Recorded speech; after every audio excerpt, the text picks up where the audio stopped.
В неділю з полудня сумно невесело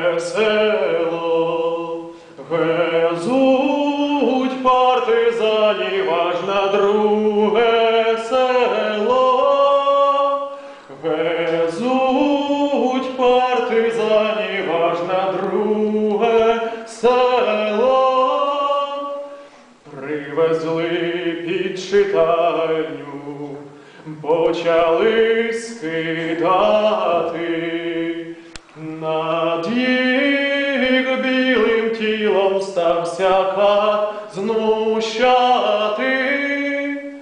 Над їх білим тілом стався кат знущати.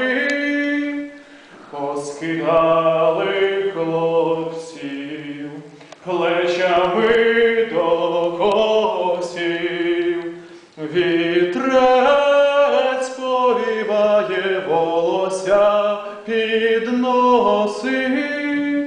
Вітрець повіває, волосся підносить. Волосся підносить, волосся чорні.